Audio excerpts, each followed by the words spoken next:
அப்போ மனிதனுக்கு அல்லாஹ் நோயை கொடுப்பது கூட ஒரு வகையில ஞாபகத்து தான். என்ன போன வாரம் பேசுறீங்க, அல்லாட்ட ஆரோக்கியத்தை கேளுங்க, அதுதான் சிறந்ததுன்னு சொன்னீங்க. நம்ம ஆரோக்கியத்தை அல்லாட்ட கேட்கிறோம். அல்லாஹ் நோயை கொடுத்தான்னா அதற்கும் அல்லாஹ் தீர்வை வைத்திருக்கிறான். அது உங்களுக்கு ஒரு கால் அது ஞாபகத்தாகவும் மாறும். ரப்பு கொடுக்கிறத உள்வாங்கி ஒருவன் பழகிவிட்டால் அந்த முஃமின் வெற்றியாளர். அது சோதனையோ வேதனையோ சாதனையோ எதுவாக இருந்தாலும் ரப்பு கொடுத்தான் என்று அகமகிழ்வோடு அவன் ஏற்றுக்கொண்டால் உண்மையிலேயே அவன் வெற்றியாளர், ஜெயசீலன். ஒரு குதிரை, அதுக்கு 2 கண்ணையும் மூடி ஓடிட்டே இருக்கு குதிரை. தாறுமாறாக ஓடிவிடக் கூடாது, அதை சரியா கண்ட்ரோல் பண்ணணும்னு சொல்லி இந்த குதிரைக்கு மேல இருக்கிற கடிவாளத்தை அப்படியே தூண்டில் போட்டு இழுத்து விடுவோம். இழுத்து விட்டா நீ சரியா போகணும், குதிரை என் கட்டுப்பாட்டுக்குள்ளதா இருக்கிற, நீ சரியாக தான் போகணும் என்று ஒரு குதிரை ஓட்டி எப்படி குதிரையினுடைய வழித்தடங்களை சீர் செய்கிறானோ அதே போன்றுதான் மனிதனுக்கு ரப்பு எல்லா ஞாபகத்தையும் கொடுப்பான். கொடுக்குகிற பொழுது சில நேரங்களில் அவன் வழியை சரியாக ஆக்க வேண்டும் என்பதற்காக அவ்வப்போது நோயை கொடுத்து விடுவான். நோய் வந்துட்டா அது ஆட்டோமேட்டிக்கா மாறிடுவோம். எதார்த்தங்க நம்மளை எடுத்துக்கிடுவோம், ஊர் உலகத்துக்குலாம் போவேன். உடல் ஆரோக்கியமாக இருக்கிற பொழுது நான் தான் என்று சொல்லுவான். முட்டுங்கால் வலி வந்துருச்சு, சுகர் வந்துருச்சு, பிபி வந்துருச்சு, இந்த நோயெல்லாம் வந்துருச்சு என்றெல்லாம் அவனை ஆட்டி படைக்கிற பொழுது கூனி குறுகி அவனால் வெளியே எழுந்து சென்று நடக்க முடியாது என்ற ஒரு சூழ்நிலை வருகிற பொழுது அவனை அறியாமலேயே அல்லாஹ் அல்லாஹ் என்று புலம்புவான். உண்மைதானே? நமக்கு அதுதானே. நல்லா இருக்கும் போது அல்லாஹ்ன்ற வார்த்தை அவ்வளவு சீக்கிரம் வராது. கடுமையான காய்ச்சல் வந்துருச்சு, படுத்த படுக்கையா இருக்கும், டாக்டர்கிட்ட போய் ஊசி போட்டாங்க அப்படின்னா அந்த ஊசி போட செல்லுகிற இடங்களில் எல்லாம் அல்லாஹ்வை அழைத்துக் கொண்டே இருப்பான். அல்லாஹ் அல்லாஹ் அல்லாஹ் என்ற ஒரு முனைகள் அவனுடைய உள்ளத்திலே திரும்ப திரும்ப வந்து கொண்டே இருக்கும். என்ன அல்லாஹ், நான் உடல் ஆரோக்கியத்தை தான் உன்னை நான் கேட்டுக்கிட்டே இருக்கிறேன், நீ எனக்கு நோயை தந்துட்டியே. நான் கேட்கிற துவா எப்படி கேட்கிறேன், ஆரோக்கியத்துல கூட ஆரோக்கியத்துக்கு கேட்கிறேன், ஆனா நோயை தந்துட்டியே என்று நாம் கவலை கொள்ளக்கூடாது. ஒரு கால் அந்த நோயையும் வைத்து ரப்பு நமக்கு ஒரு ஞாபகத்தை ஆக்கி வைத்திருக்கிறான். என்ன தெரியுமா? தவறான வழியில் செல்லாமல் நேரான வழியில் செல்லுவதற்கு உன் சிந்தனையும் உன் உடல் அமைப்பையும் உன்னுடைய எண்ணங்களையும் அல்லாஹ் தஆலா வழிமாற்றுகிறான். நீ அந்த பாதையில போனா கெட்டு போயிருக்க, கெட்டு குடிச்சுக்கிறா போயிருக்க. அந்த நோயை கொடுத்தாங்க என்னுடைய நினைப்பு உனக்குள்ள வரும். அந்த நோயை கொடுத்தாங்க என்னுடைய ஆற்றல் என்ன என்று உனக்கு புரியும். நீ செல்லுகிற அந்த பாதையில் இருந்து தடமாறி நேரான வழிக்கு வருவாய். அல்லாஹ் அக்பர். அதனாலதான் பெருமானார் ரசூல் ஸல்லல்லாஹு அலைஹி வஸல்லம் சொல்கிறார்கள், ஒரு மனிதனை அல்லாஹ் நேசிக்க ஆரம்பித்து விட்டால் நோயை கொடுப்பான். அல்லாஹ் அக்பர். நம்ம நினைக்கிறோம் அவன் செஞ்சாதான் அனுபவிக்கிறான், அப்படி நம்ம யாரையும் சொல்லிடக்கூடாது. அல்லாஹ் யாருக்கு எந்த தண்டனையை எந்த நியாமத்தை எப்படி கொடுப்பான்னு தெரியாது. ஒருவனுக்கு அல்லாஹ் செல்வத்தை அள்ளி அள்ளி கொடுப்பான். நம்ம நினைச்சுக்கலாம் ஓ அல்லாஹ்வுக்கு ஒரு பிரியமான ஆள் போல, அதான் அல்லாஹ் வளைச்சு ரவுண்டு கட்டி பணத்தையா போட்டுறான் வீட்டிலேயே அப்படி நம்ம நினைப்போம். ஆனால் அல்லாஹ் அவனுக்கு மிகப்பெரிய ஆப்பு வைப்பதற்கு கூட என்ன செய்யலாம், நியாமத்தை கொடுக்கலாம். மிகப்பெரிய தண்டனை கொடுப்பதற்கு கூட நிறைய நியாமத்தை கொடுக்கலாம், நமக்கு தெரியாது. அதே போல ஒருவன் துன்பத்திலேயும் கஷ்டத்திலேயும் உழல்றான் சொன்னா அந்த துன்பத்தை காரணமாக வைத்து அந்த துன்பத்தை பழக்காரியாக ஆக்கி செஞ்சதுதான் அவனுக்கு கிடைச்சது. நீ அனுபவி ராஜா, அனுபவி. இன்றெல்லாம் சோதனையிலே சிக்கி தவிக்கிற ஒருவனை நாம் இழிவாக பேசுவதை பெருமானார் ரசூலுல்லாஹி ஸல்லல்லாஹு அலைஹி வஸல்லம் அவர்கள் தடுத்தார். உண்மை அதுதான். நம்ம அப்படியெல்லாம் என்ன செய்ய முடியாது, டிக்ளேர் பண்ணிட முடியாது. இவன் இந்த காரியத்தை செஞ்சதுனால இந்த தண்டனை, இந்த காரியம் செஞ்சதுனால அல்லாஹ் இந்த ஞானத்தை கொடுத்துட்டான், இந்த காரியத்தை செஞ்சதுனால அல்லாஹ்வுக்கு பரக்கத் செஞ்சுட்டான் நம்ம சொல்ல முடியாது. வெளிரங்கத்தில் வச்சு வேணாம் நம்ம ஏதோ ஒரு முடிவு பண்ணலாமே ஒழிய அந்த முடிவு இறுதி முடிவாகவோ அந்த முடிவு உண்மை முடிவாகவோ ஒரு காலம் ஆகாது. அதனாலதான் நபி ஸல்லல்லாஹு அலைஹி வஸல்லம் சொன்னார்கள், அல்லாஹ் ஒருவனை நேசிக்க ஆரம்பித்தால் நோயை கொடுத்து விடுகிறான். இப்ப நோய் வந்தா என்ன செய்வோம் மனுஷன், ஆட்டோமேட்டிக்கா பாவத்தை குறைச்சிருக்கோம். உண்மைதானங்க, நோய் வர வர பாருங்க ஆட்டோமேட்டிக்கா பாவங்கள் குறையும். அதுவரை பெரிய என்னை போன்ற திறமைசாலி யாரும் இல்லை, என்னை போன்று சண்டை செய்வதற்கு யாரும் இல்லை, என்னை போன்று வாக்குவாதம் செய்வதற்கு யாரும் இல்லை என்றெல்லாம் தன்னை பிணற்றிக் கொண்டிருந்தவன் தொடர்ந்து நோயை அல்லாஹ் கொடுக்க கொடுக்க கொடுக்க ஒரு கட்டத்தில் அவன் தன்னுடைய வாழ்வியலை மாற்றிக் கொள்கிறான். இது அசல் இல்லை, அசல் இது ரப்பு கையில வச்சிருக்கிறான். அவன் எப்படி மாத்தினாலும் மாற்ற முடியும், ஆரோக்கியமாக வாழ முடியும், ஆரோக்கியம் இல்லாமலும் வாழ முடியும் என்ற ஒரு தத்துவத்தை மனிதன் புரிந்து கொள்கிறான். அன்பிற்குரியவர்களே, பெருமானார் ரசூலுல்லாஹி ஸல்லல்லாஹு அலைஹி வஸல்லம் சொல்லுவது, உங்களுக்கு நோயை அல்லாஹ் கொடுத்தால் கூட அதில் அல்லாஹ் நியாமத்தை வைத்திருக்கிறான், நீங்கள் செய்வதெல்லாம் சபர் பொறுமை. இன்னொன்றையும் சேர்த்து சொல்வார், இந்த நோய் உனக்கு மாத்திரமல்ல, உன் சகோதரன் நோய்வாய்ப்பட்டிருந்தாலும் அவனை நீ பார்க்க செல்ல வேண்டும் என்ற அன்பு கட்டளையும் பெருமானார் ரசூல் ஸல்லல்லாஹு அலைஹி வஸல்லம் சொல்லியிருக்கிறார். நம்முடைய சகோதரன், பக்கத்து வீட்டுக்காரர், தெரிஞ்சவர், பிசினஸ் பார்ட்னர் அல்லது கொடுக்கல் வாங்கல் உள்ளவர், அறிமுகமானவர் நோய்வாய்ப்பட்டாரா, இங்க காண ரொம்ப நாளா, இல்ல அவர் படுத்து படுக்கை ஆயிட்டாருங்க, இல்ல அவர் விபத்துல சிக்கிட்டாருங்க, அவருக்கு இந்த மாதிரி ஒரு சின்ன காயம் ஏற்பட்டுச்சு, அதனால அவரால் தொழிலுக்கு வர முடியல, அவரை பார்க்க முடியல, பள்ளிக்கு வரதில்லை என்ற செய்தியை காதுகளிலே கேட்கிற பொழுது நேரடியாக போய் அவரை சந்தியுங்கள், அவருக்கு ஆதரவாக 4 வார்த்தைகளை பேசுங்கள். பெருமானார் ரசூலுல்லாஹி ஸல்லல்லாஹு அலைஹி வஸல்லம் கற்றுத்தருகிறார்கள். இதனால் பிரியம் பாசம் அதிகரிக்கும் மாத்திரமல்ல, இதில் அல்லாஹ் உயர்ந்த சுவனத்தை வைத்திருக்கிறார். அல்லாஹ் அக்பர். போய் பார்க்க போறோம், 4 நல்ல வார்த்தை சொல்லிட்டு வரோம், அவ்வளவுதானே, பாய் பரவாயில்ல, இன்ஷாஅல்லாஹ் சரியாயிடும், விடுங்க, பெருசா வர வேண்டியது ஏதோ சின்னதா முடிஞ்சது, ரப்பு லேசாக்கிட்டான் என்றெல்லாம் அவருக்கு சொல்லுகிற சில ஆறுதலான வார்த்தைகளுக்கு அல்லாஹ் கொடுக்கக்கூடிய வெகுமதி சுவனம் என்பதாக அல்லாஹ் முடிச்சு கொள்கிறான். அப்பதான் நம்மால் போகணும், அசால்ட்டா விடக்கூடாது. பெருமானார் ரசூலுல்லாஹி ஸல்லல்லாஹு அலைஹி வஸல்லம் அவர்கள் சொல்லுகிறார்கள், அவரிடத்தில் கூறி நீங்கள் சொல்லக்கூடிய அந்த ஆறுதலான துஆ இருக்கிறது இல்லையா, பாருங்க, அல்லாஹ் எங்கெல்லாம் முடிச்சு போட்டு இந்த முக்மீன்களை இணைக்கிறான் என்று பாருங்க. இவ்வளவு அற்புதமான ஒரு வழிமுறை, நெறிமுறை. நீ போய் ஒரு வியாதியஸ்தனை, நீ போய் ஒரு நோயாளியை போய் சந்திச்சுட்டு 4 ஆறுதலான வார்த்தையை கூறிட்டு வெளியே வந்துட்டா அந்த நோயாளிக்கு நல்லா நன்மையில கொடுப்பானா இல்லையா? கொஞ்ச நேரத்துக்கு அதையும் சொன்னேன். அல்லாஹ் யாரை நேசிக்கிறானோ, அல்லாஹ் யாருக்கு நன்மையை கொடுக்க நாடுகிறானோ அவனுக்கு அல்லாஹ் என்ன செய்யறாங்க? நோயை கொடுக்கிறான். அப்ப நோயோட நன்மை வருது, பாவங்கள் மன்னிக்கப்படுகிறது. இது யாருக்குங்க? கஷ்டமா இருக்குது, காய்ச்சலா இருக்குது, தலைவலிக்குது, நாள முடியல அப்படின்னு கஷ்டப்படுறவனுக்கு தான் அல்லாஹ் என்ன கொடுக்கிறான்? இந்த நன்மையை கொடுக்கிறான், தீமையை போக்குறான். இது யாரோட அல்லாஹ் ஜாயின் பண்றான்? நோயினால் பாதிக்கப்பட்ட ஒருவரை பார்க்க போறார் இல்லையா? நோயினால் பாதிக்கப்பட்ட ஒரு பாய இன்னொரு சகோதரன் பார்க்க போறார் இல்லையா? அவருக்கு அல்லாஹ் தர கொடுத்துறான். அல்லாஹ் அக்பர். என்னங்க, கஷ்டப்படுறவனுக்கு தான் கிடைக்குது, நோயினால வலிக்குது, கஷ்டமா இருக்குதுன்னு அல்லாஹ் அல்லாஹ்னு புலம்புறான், அவனுக்கு நன்மை கொடுக்கறதுல ஒரு லாஜிக் இருக்குது. என்னங்க, பார்க்க போனவனுக்குமா? அல்லாஹ் சொல்லுகிறான், பெருமானார் ரசூல் ஸல்லல்லாஹு அலைஹி வஸல்லம் சொல்லுகிறார்கள், உன் சகோதரன் நோய்வாய்ப்பட்டு கிடக்கையில் நீ அவரிடத்திலே சென்று ஆறுதலான 2 வார்த்தை கூறிவிட்டு திரும்புவது அவனுக்கு அல்லாஹ் எவ்வளவு நன்மையை கொடுக்கிறானோ அதிலிருந்து கடுகளவு கூட குறைக்காமல் நலம் விசாரித்த உனக்கும் கிடைக்கிறது. அது மாத்திரமல்ல, அதை தொடர்ந்து பெருமானார் ரசூல் ஸல்லல்லாஹு அலைஹி வஸல்லம் சொல்கிறார்கள், நீ ஒதுங்குமிடம் தங்குமிடம் சுவனம் என்று சொல்கிறார். டாபிக்கே மாறி போச்சு. நோயாளியை பத்தி தான் பேசிட்டு வர்றோம் இல்லையா? நோயாளிக்கு தான் கஷ்டம், நோயாளிக்கு தான் சிரமம், அவனுக்கு தான் அல்லாஹ் நன்மையை கொடுக்கிறான் என்று ஒரு பார்வை. இன்னொரு பார்வை, உன் சகோதரனை சந்திக்க சென்றதால் உனக்கும் கொடுக்கப்படுகிறது, அவனுக்கு எவ்வளவு நன்மையோ அந்த நன்மை உனக்கு கொடுக்கப்படுகிறது. விட்டுறாத. ஒரு முஸ்லிம் இன்னொரு முஸ்லிம் நோய்வாய்ப்பட்டால் அவனை விட்டு விடாதே, ஆறுதலான வார்த்தைகளை பேச, ஆறுதலான சில வார்த்தைகளை பேச வேண்டும் என்ற அந்த வார்த்தை கூட பெருமானார் ரசூல் ஸல்லல்லாஹு அலைஹி வஸல்லம் சொல்கிறார்கள், நோயாளிகளிடத்துல அதிக நேரம் தங்காதீங்க, அவங்களே முடியாம இருக்கிறாங்க, அவங்கள்ட்ட போய் உட்கார்ந்து கொலான்னு பேசிட்டு இருக்காதீங்க, அது அவங்களுக்கு சிரமத்தை கொடுக்கும்.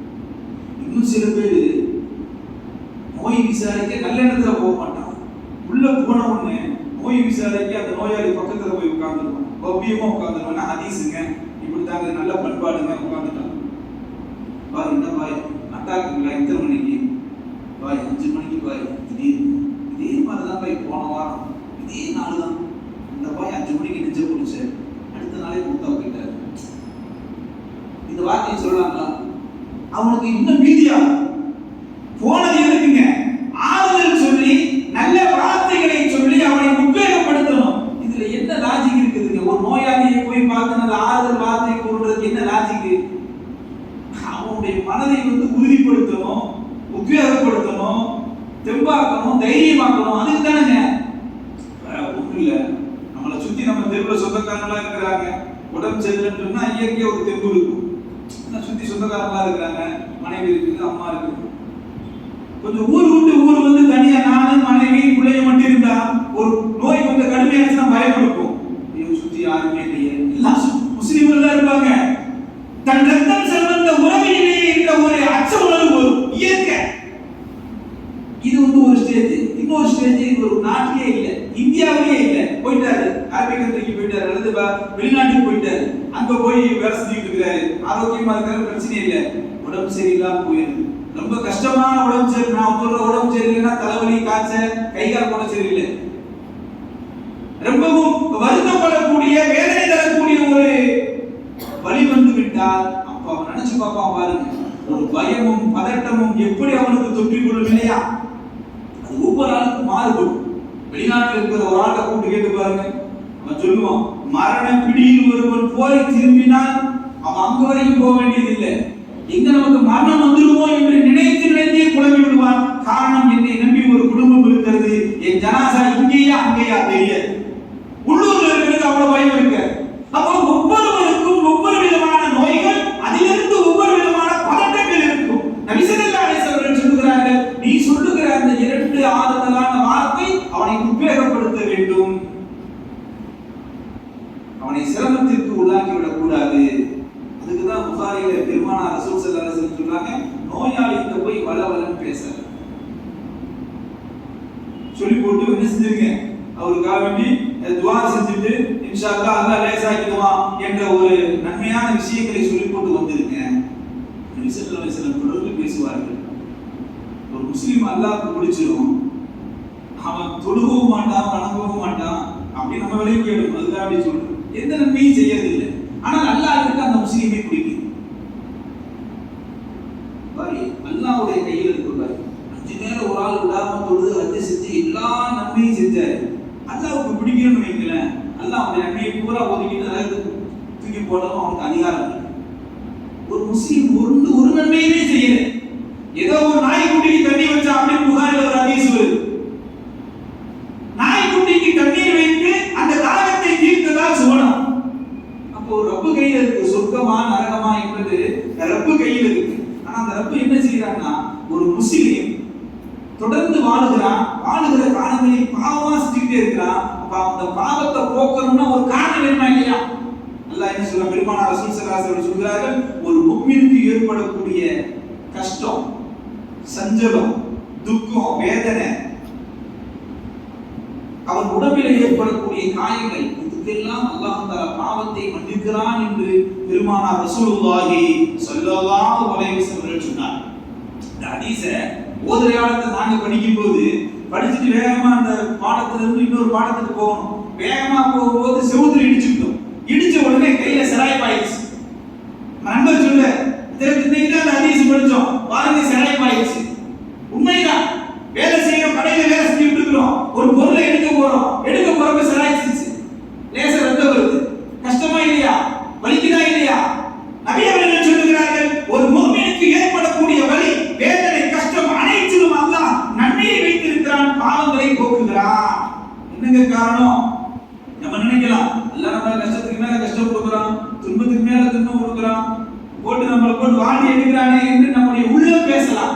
ஆனால் யதார்த்தம் என்பது ரப்பு அவனை நேசிக்கிறான், அவனுக்கு உயர்ந்த அந்தஸ்தை வழங்க காத்திருக்கிறான் என்ற அந்த பொருளில் தான் பார்க்க வேண்டும் என்று பெருமானார் ரசூலுல்லாஹி ஸல்லல்லாஹு அலைஹி வஸல்லம் அவர்கள் கூறி காட்டினார்.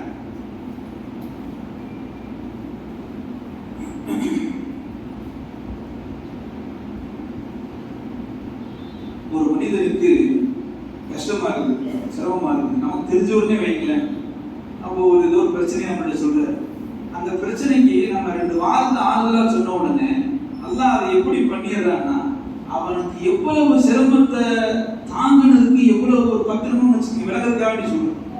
ஒரு மனிதனுக்கு ஒரு நோய் பிரச்சனை, அந்த நோயினால ரொம்ப வருத்தப்பட்டுக்கிட்டே இருக்கிறாரு. இரவு போல தூக்கமே இல்லாம வாழ்றாரு. அவருக்கு எல்லாம் ஒரு 10 நன்மை கொடுக்குறான்னு வைங்களேன். அவர் குருவுக்கு போய் சொல்றாரு, இன்ஷா அல்லாஹ் தஆலா அல்லாஹ் தஆலா நோயை சிஃபாவாமா, வருத்தப்படாதீங்க, கஷ்டப்படாதீங்க, நல்லா லேசாக்கிடுவான் என்று 2 வார்த்தை சொன்னதுக்கு அவருக்கு கொடுக்கப்படக்கூடிய அத்துணை நன்மையும் அல்லாஹ் தஆலா இவனுக்கு தூக்கி தருகிறான் என்றால் நாம் யோசித்து பார்க்கிறோம். ஒரு நோயாளி அவரை சர்வசாதாரணமாக விட்டுவிடக்கூடாது. குறிப்பாக நம்மோடு சேர்ந்து பயணிக்கிற நட்பு வட்டங்கள், தோழர்கள், உற்றார் உறவினர்கள், இரத்த பந்தங்கள் அனைவர்களும் யாராவது ஒருவர் நோயினால் பாதிக்கப்பட்டாலோ, இன்னும் பிற சிரமத்தில் பாதிக்கப்பட்டாலோ நம்ம பெருசா ஒண்ணு கொடுத்து உதவ வேண்டியதில்லை. 4 ஆறுதலான வார்த்தைகளை சொன்னால் போதும், ரப்பு நமக்கு அவர்களுக்கு கிடைத்த எல்லா நன்மையும் நமக்கு தந்து விடுகிறான். இவ்வளவு பெரிய ஒரு முடிச்சையும் ஜாயிண்டையும் பெருமானார் ரசூலுல்லாஹி ஸல்லல்லாஹு அலைஹி வஸல்லம் அவர்கள் ஆக்கி வைத்திருக்கிறார்.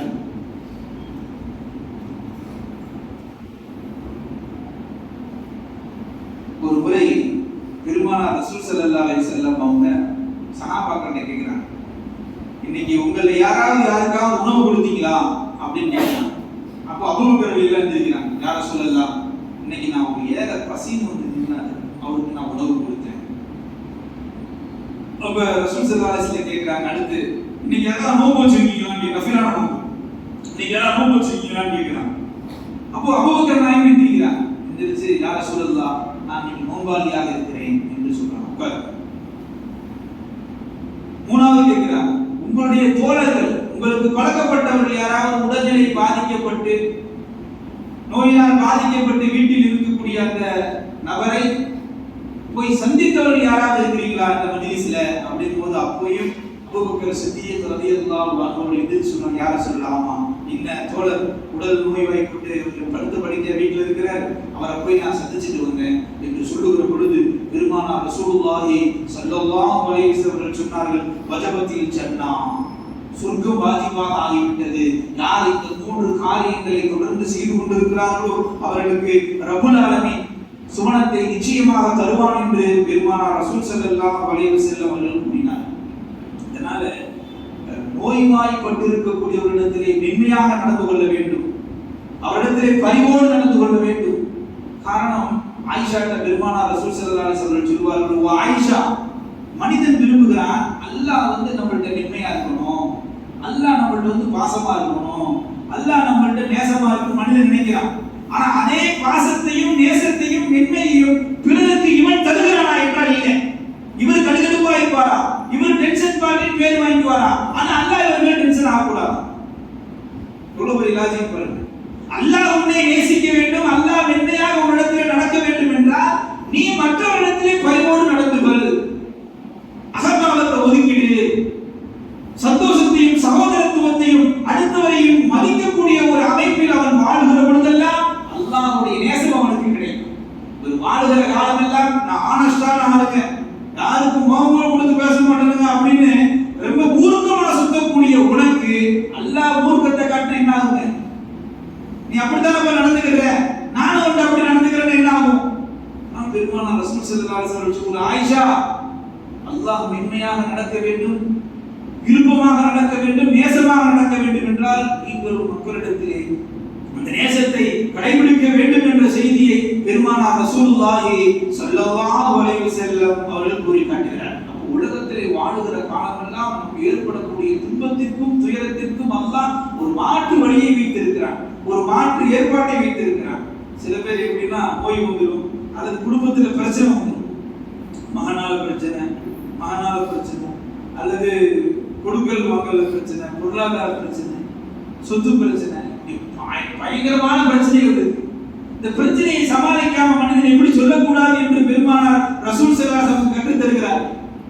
மௌத்தா போனா நல்லது, இந்த வருஷத்தோட மௌத்தாயிரும், இந்த பிரச்சனையெல்லாம் பார்க்கணுமா, அதுக்கு மௌத்தா போறதே பெருசு என்று மனிதன் தன்னுடைய மௌத்தை தானே கேட்டுக்கொள்வது அபத்தமானது, ஆபத்தானது, இது இஸ்லாத்திற்கு எதிரானது, ரசூல் ஸல்லல்லாஹு அலைஹி வஸல்லம் சுன்னாவுக்கு எதிரானது.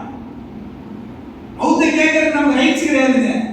படைச்சவன் அவன், உயிர் கொடுத்தவன் அவன், எப்ப அந்த உயிரை எடுக்கணும் என்பது ரப்புக்கு தான் தெரியும். அதை ரப்பு தான் நிர்ணயம் பண்ணணும். நம்ம போய் என்ன செய்ய கூடாது, ரொம்ப கஷ்டமா இருக்கு அல்லாஹ் இந்த வருஷத்துல நம்மள முடிச்சு, குடும்பத்துல பிரச்சனை, இந்த பிரச்சனையெல்லாம் பார்த்துக்கிட்டு நம்முடைய மானமரியாதையெல்லாம் இழந்துட்டு வாழணுமா, ரப்பே என்னை மௌத்தாக்கின்னு சொல்லக்கூடிய அதிகாரம் நம்ம கையில இல்லை. நபி அவர்கள் சொல்லுகிறார்கள், எப்படி கேட்கணும், உனக்கு பிரச்சனையா, பிரச்சனை இல்லாத மனுஷனே இல்லை, எப்படி கேட்கணும், ரப்பே கடுமையான வேதனையில் இருக்கிறேன், நான் வாழ்வது சிறந்ததாக இருந்தால் என்னை வாழவை, நான் மரணிப்பது சிறந்தது என்று நீ நினைத்தால் என்னை மரணிக்கவை. வித்தியாசம் இருக்கு.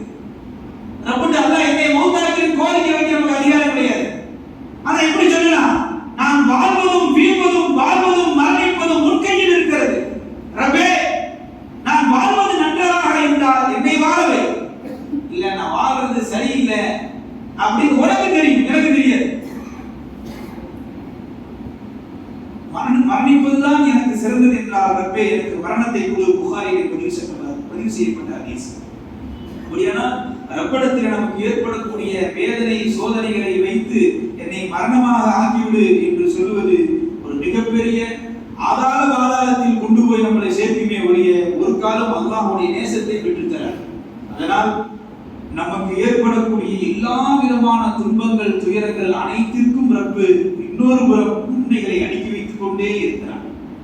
நன்மைகளை அடுக்கி வைத்துக் கொண்டே இருக்கிறான். இன்னொரு விஷயம், சுவாரஸ்யமான விஷயம், நபி ஸல்லல்லாஹு அலைஹி வஸல்லம் சொல்லுவாங்க, ஒரு நோயாளி அவர் பக்கத்துல ஒரு மலக்கு நன்மை தீமை எழுதி இருப்பாரா இல்லையா, எல்லாம் கேட்பான், இவர் எந்த அமலும் செய்யாம படுத்த படுக்கையா இருக்கிறார். ஆமா அல்லாஹ், இவர் உடல் ஆரோக்கியத்தோடு இருக்கும்போது இந்த அமல் செஞ்சிருப்பாரா இல்லையா, அதை நீங்க பட்டியலிடுங்கன்னு நல்லா சொல்லுவோம். யாரெல்லாம் உடல் ஆரோக்கியமா இருக்காரு, ஒரு 10-20 நாளா தான் படுத்த படுக்கையா இருக்காரு, உடல் ஆரோக்கியமாக இருக்கிற போது நல்ல நல்ல செயல்கள் எல்லாம் செய்து வந்தார். இன்பத்தோடு பார்ப்பார், அன்போடு பழகுவார், அல்லாஹ்வை தொழுகுவார், நீதமாக நடந்து கொள்வார், அழகிய நற்பண்புகள் எல்லாம் அவரிடத்திலே கூடி கொண்டிருந்தது என்று மலக்கு பட்டியலிடுவார்.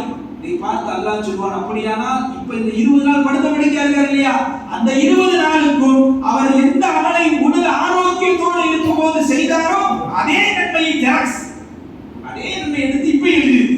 செய்யவே இல்லைங்க, படுத்த படுக்கையா இருக்கிற, ரூஹ் போக போகுது, சக்கராத்தில் இருக்கிறாரு, அவர் நன்மை கிடைக்குமா?